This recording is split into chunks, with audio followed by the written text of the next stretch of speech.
duman ang huling awiting nais kong malaman mong ika'y bahagi na ng buhay ko.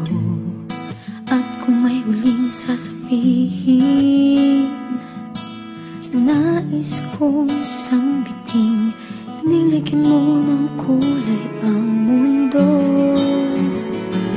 Kasama kitang lumuha.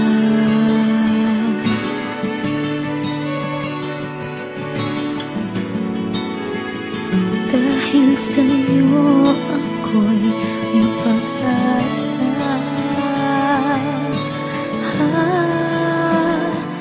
Ang awiting ito'y para sa'yo.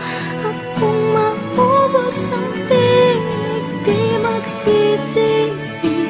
Dahil iyong narinig mula sa labig ko. Salamat, salamat,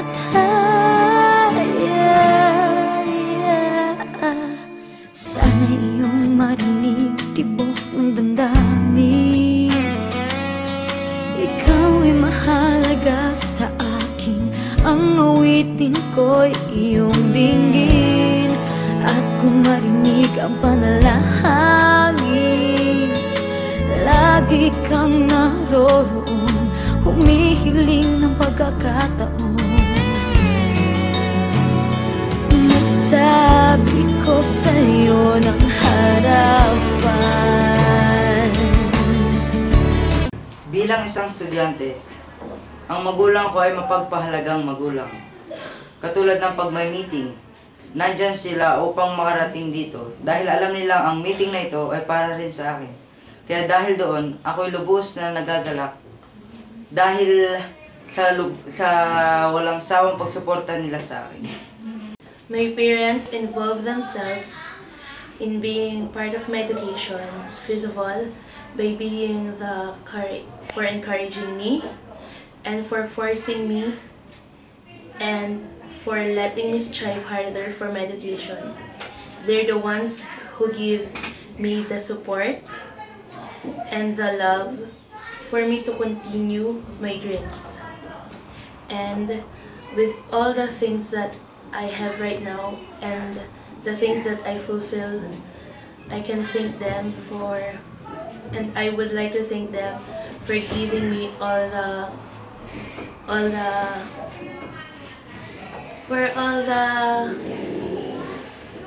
love they show me. And I know I should be a good student and a good youth for this society. I will strive harder and reach my goals for the sake of my parents. Masasabi kong malaki ang pagmamalasakit sa akin ng aking mga magulang sa pamamagitan ng pagtatanong nila araw-araw kung may proyekto, takdang aralin, or kung ano man na activity na ginagawa namin sa school. At ako'y lubos rin na nagpapasalamat sa kanila sa lahat ng kagandahang asal na tinuro nila sa akin, sa lahat ng kagandahang asal na tinuro nila sa akin na gawin ko sa aking paaralan, at sa pagbabayad nila ng napakalaking halaga para lang ako ay mag-aral ng mabuti. At iyon ay ginagawa ko bilang isang aking trabaho, kahit alam kong yun din lang ang aking may babayad o may babalik sa kanilang napakalaking trabahong binigay nila sa akin. Kahit na ako ay minsan matigas ang ulo, alam ko rin naman kung ano ang aking limitasyon sa pag-aaral. Alam ko rin kung ano ang gagawin ko sa bahay o sa eskwelahan. Kaya sa ngayon, bilang isang estudyante, gagawin ko ang lahat para sa aking mga magulang, para mapasaya ko sila, at para maganda ang aking kinabukasan. How can I describe my parents on how they fulfill their duties as parents who involve themselves in my education? Most of the time at home, my parents have time on my homeworks. They try to help me in the problems that I have difficulties on. Even though I don't really need their help, and so most of the time I don't want them to interfere, they still insist on helping. I really thank them for being so patient and being so loving and caring parents. And I thank God for bringing me here in this school and giving me a nice life and giving me these lovely parents that I have today. First of all, I'm thankful for my parents because when I graduated grade 6, they took me here to migrate and to continue my studies. My mom works as a housekeeper for a old lady. She's live out, and my dad is currently in an island, just working there as a driver. Every time I'm going home or I'm going back home from school, my mom would eventually check my bag if I brought my books or my notebooks, and eventually she'll ask me, may assignment ka? And then if she didn't see anything, bakit wala kang dalang gamit or wala ka bang assignment? And then I'm very glad that she's asking me that because it shows that she's concerned on my studies. And I know that both of my parents expect a lot from me because ever since young I'm a good student and that. And I'm also thankful that my mom comes here every time there's a meeting regarding my school stuffs. And that's all. I'm very glad that my parents involved themselves to my studies. Hi, my name is Nadim Ahmed Al Yassin.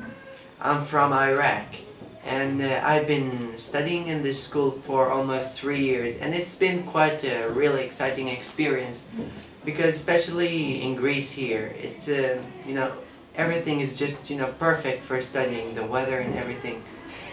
My parents usually and occasionally attend the school activities, and I'm happy that they're glad of what they experience in the school activities. They take dinner and everything in these activities, and it seems that we get also points when our parents attend these activities. When I get home, my mom asks me, "Hi, what did you do?" I ate my lunch and we go back. Do your homework before you start watching TV. I really start feeling that they're really concerned with my studies, and even my dad, he doesn't allow me to play on my PS3 without finishing my assignment, and no Facebook with no homework. And if I fail in the test, they don't talk to me maybe for 1 day or something because I didn't study hard or I was on Facebook or playing internet games. They are really involved in our studies because they really care. They ask us every day what we did, and I'm really happy. So